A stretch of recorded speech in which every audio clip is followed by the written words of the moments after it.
Ruth. Chapter 2. And Naomi had a kinsman of her husband's, a mighty man of wealth, of the family of Elimelech, and his name was Boaz. And Ruth the Moabitess said unto Naomi, Let me now go to the field, and glean ears of corn after him in whose sight I shall find grace. And she said unto her, Go, my daughter. And she went, and came, and gleaned in the field after the reapers, and her hap was to light on a part of the field belonging unto Boaz, who was of the kindred of Elimelech. And, behold, Boaz came from Bethlehem, and said unto the reapers, The Lord be with you. And they answered him, The Lord bless thee. Then said Boaz unto his servant that was set over the reapers, Whose damsel is this? And the servant that was set over the reapers answered and said, It is the Moabitish damsel that came back with Naomi out of the country of Moab. And she said, I pray you, let me glean and gather after the reapers among the sheaves. So she came, and hath continued even from the morning until now, that she tarried a little in the house. Then said Boaz unto Ruth, Hearest thou not, my daughter?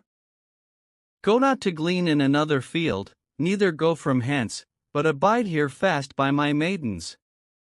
Let thine eyes be on the field that they do reap, and go thou after them. Have I not charged the young men that they shall not touch thee?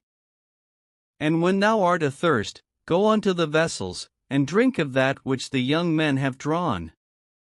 Then she fell on her face, and bowed herself to the ground, and said unto him, Why have I found grace in thine eyes, that thou shouldest take knowledge of me, seeing I am a stranger?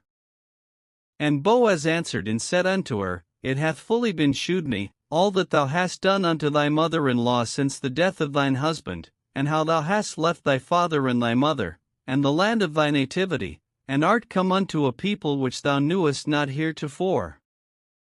The Lord recompense thy work, and a full reward be given thee of the Lord God of Israel, under whose wings thou art come to trust. Then she said, Let me find favor in thy sight, my Lord, for that thou hast comforted me, and for that thou hast spoken friendly unto thine handmaid, though I be not like unto one of thine handmaidens. And Boaz said unto her, At mealtime come thou hither, and eat of the bread, and dip thy morsel in the vinegar. And she sat beside the reapers, and he reached her parched corn, and she did eat, and was sufficed, and left. And when she was risen up to glean, Boaz commanded his young men, saying, Let her glean even among the sheaves, and reproach her not. And let fall also some of the handfuls of purpose for her, and leave them, that she may glean them, and rebuke her not. So she gleaned in the field until even, and beat out that she had gleaned, and it was about an ephah of barley. And she took it up, and went into the city, and her mother-in-law saw what she had gleaned, and she brought forth, and gave to her that she had reserved after she was sufficed. And her mother-in-law said unto her, Where hast thou gleaned today?